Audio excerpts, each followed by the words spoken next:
9, par rapport à Judas, par rapport à Shiloh qui allait venir, par rapport au lion de Judas qui allait venir. Vous voyez que les prophètes juifs avaient annoncé ce royaume. Mes amis, et Jésus, qui est le roi de ce royaume, arrive ici. Il sort son peuple de la religion. Il sort son peuple des synagogues. Il sort son peuple des traditions des hommes.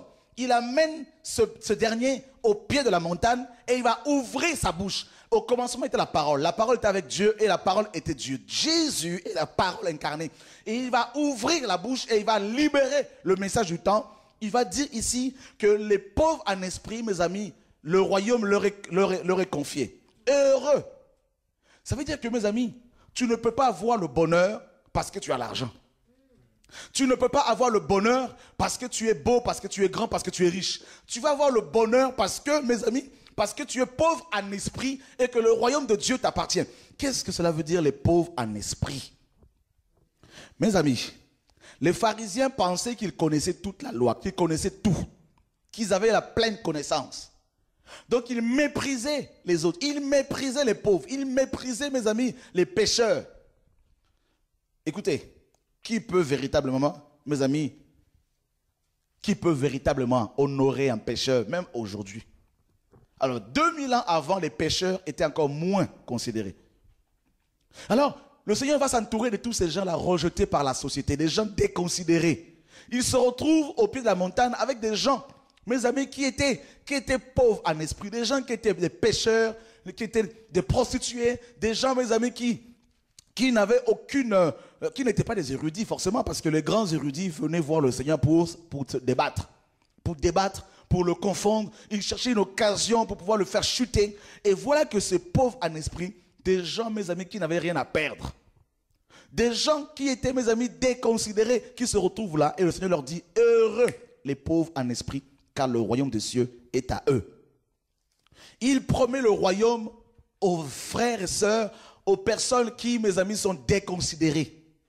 Il dit au verset 4, heureux les affligés, car ils seront consolés. Et il dit, le verset qui nous importe, heureux les humbles de cœur, car ils hériteront la terre. Et le verset 6, heureux ceux qui ont faim et soif de la justice, car ils seront rassasiés. Avoir faim et soif de la justice. Mes amis, regardez cette génération qui a tellement faim et soif, mes amis, de la richesse périssable. Regardez le nombre d'églises, mes amis, qui ne prêchent plus aux chrétiens d'être enflammés de cette soif, d'avoir soif de la justice, soif de la sainteté, avoir faim de Dieu. Nous avons, mes amis, nous sommes dans une génération où on nous enseigne du matin au soir à avoir soif de la terre, à aimer les vêtements, à aimer les belles voitures, à aimer les beaux ordinateurs, à aimer, mes amis, la technologie, à aimer les ordinateurs, à aimer mes amis. Nous sommes dans une génération qui est perdue. Nos assemblées, mes amis, nous enseignent, nous injectent dans nos cœurs l'amour du monde, l'amour de la terre. Et elles ne poussent pas les chrétiens, mes amis, à être, mes amis, assoiffés de Dieu, à avoir faim de Dieu, à avoir faim de sa présence, mes amis, à poursuivre sa présence jusqu'à ce que cette présence les touche. Et même si elle les touche, que ces personnes continuent à persévérer pour vivre, mes amis, dans le quotidien, la puissance de la résurrection dans leur ministère.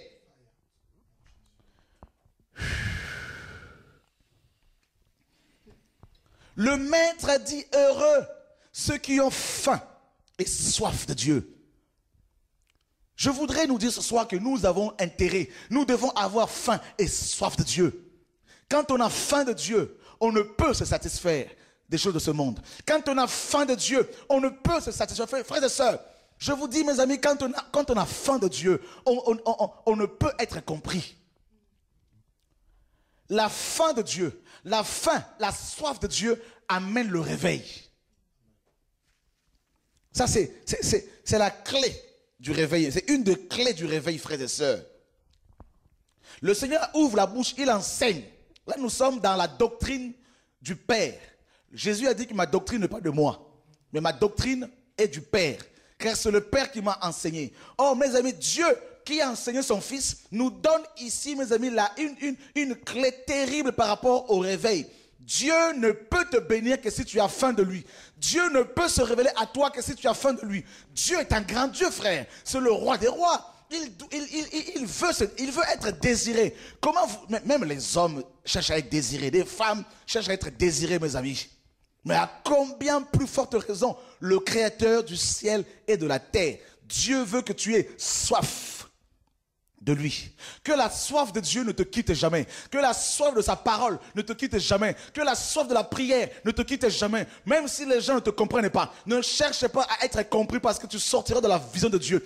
Ce faim de Dieu, cette faim de Dieu, c'est le feu. Le feu de la prière, le feu dans le jeûne, le feu dans la méditation de la parole de Dieu. Jusqu'à ce que le ciel s'ouvre. Ne baisse pas les bras. Jusqu'à ce que, mes amis, la porte céleste s'ouvre et que tu sois invité à monter. Ne baisse pas les bras. Jusqu'à ce que la montagne sur laquelle tu te tiens soit ébranlée, que le feu descende, que l'onction descende, que la gloire qui les éclaire. Ne baisse pas les bras.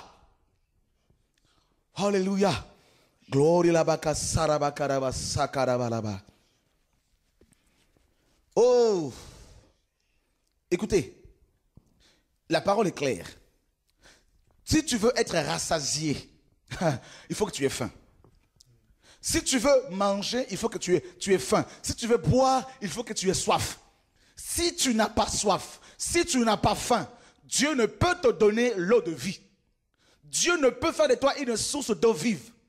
La soif de Dieu lui permet au Seigneur de nous donner l'eau de vie. Selon Jean 7, celui qui croit en moi, des fleuves d'eau vive couleront de son sein.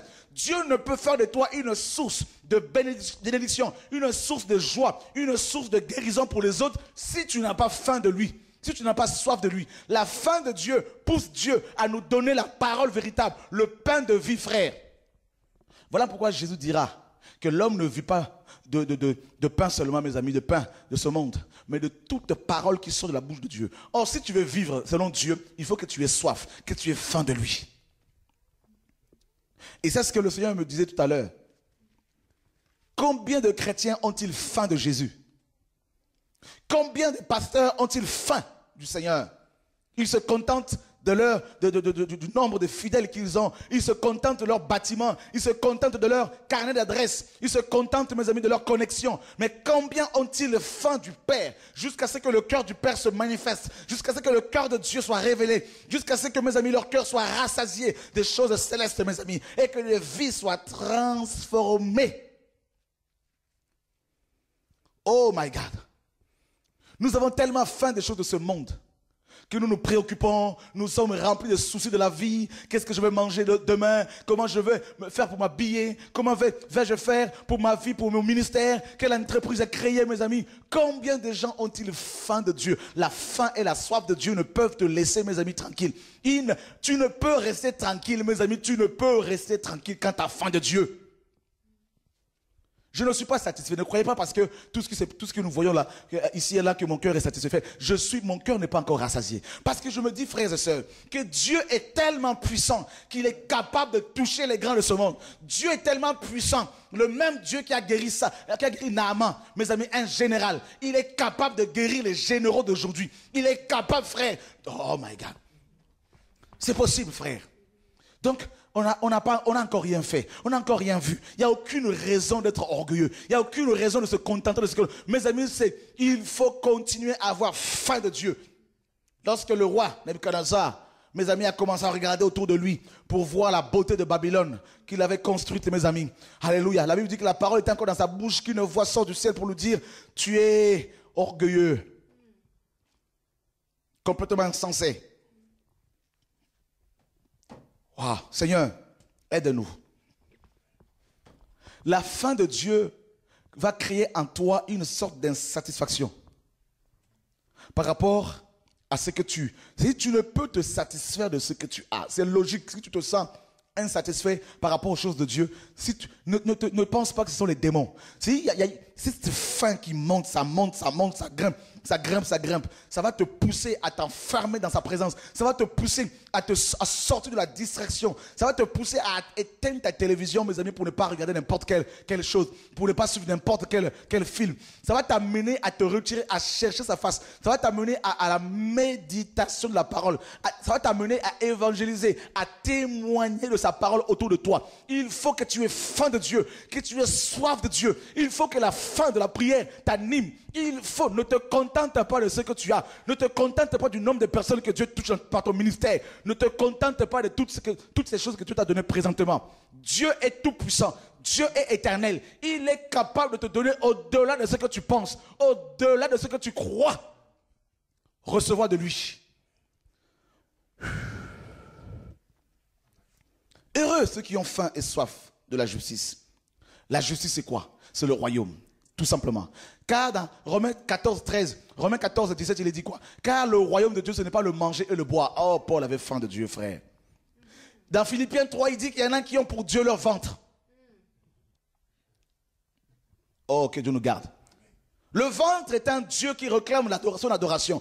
Son adoration, c'est la nourriture, les entrecôtes, les pâtes que tu aimes toujours manger. Alors que Dieu te dit jeûne, prie.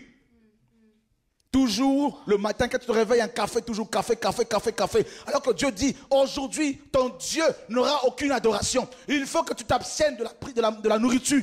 Parce que je veux me révéler à toi.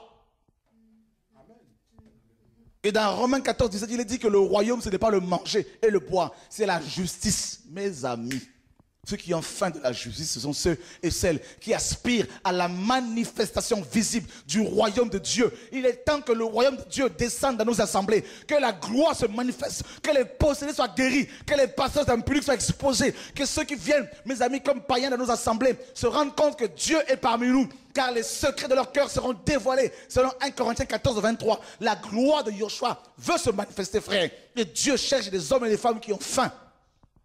C'est la faim de Dieu qui va permettre à ce que le ciel s'ouvre pour toi. C'est la soif de Dieu qui va permettre à ce que l'enfer tremble, mes amis. Dans la justice, il y a la sainteté. Il faut que tu aies soif de la sainteté. Que tu aies faim de la sanctification. Car sans la sanctification, Hébreux 12, 14 nous dit, personne ne verra le Seigneur. Présentement, dans ton couple, dans ton mariage, dans tes fiançailles, dans tes projets, dans ton ministère, dans tes voyages, personne ne verra le Seigneur. S'il n'y a pas la sanctification dans le quotidien, dans tes pensées, dans ton cœur, dans ton langage, dans tes oreilles, personne ne verra le Seigneur. Il est temps que tu aies soif de cela.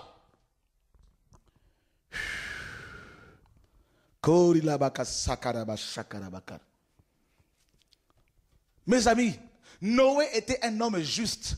La Bible dit à l'époque de Noé, toute la terre était corrompue. Mais Noé avait soif de la justice de Dieu. Et on nous dit que c'était l'homme le plus juste de tout son temps. Où sont les hommes justes? Où sont les femmes justes? Où sont les hommes et femmes intègres qui craignent Dieu, qui refusent la compromission, qui sont imputrescibles, mes amis, qui ont un caractère, mes amis, imputrescible, qui ne peuvent en aucun cas fléchir les genoux devant le système des hommes, devant Baal, devant la compromission, qui refusent les mets du roi de Babylone, qui refusent le vin du roi, le vin de la débauche, qui refusent, mes amis, la compromission. Où sont ces hommes et ces femmes? Dieu en cherche. Dieu les cherche.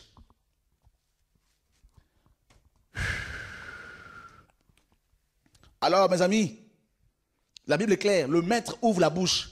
Regardez, à chaque fois que Jésus ouvrait la bouche, il y avait des bonnes choses. Il n'ouvre pas la bouche n'importe comment. Quand il ouvre la bouche, les cieux de la terre, mes amis, l'enfer tremble. Il dit, heureux, ceux qui ont soif et faim. Pas de la nourriture, pas de costumes et cravates, pas de la richesse de ce monde, non plus de la réputation, du succès, mais qui ont faim et soif de la justice, qui vont manger la justice, qui vont boire la justice. On va les traiter de tout le nom. On va leur dire, non, mais de quelle époque sortez-vous? C'est pas grave. C'est pas grave si on te traite de tous ces noms-là. Mais aspire encore à la justice. Ne t'arrête pas à ton niveau de sainteté actuel. Il faut encore aller plus loin encore. Va encore plus loin. Va encore plus loin. Sois ce vase qui va contenir la sainteté de Dieu pour que les vies soient brisées, des vies de péché soient brisées, que les vies véritables soient restaurées, que les foyers soient restaurés, que des hommes et des femmes qui sont destinés au ciel soient récupérés de l'enfer, mes amis, d'entre les griffes de Satan, soit ce vase d'honneur, ce vase d'or que Dieu est en train de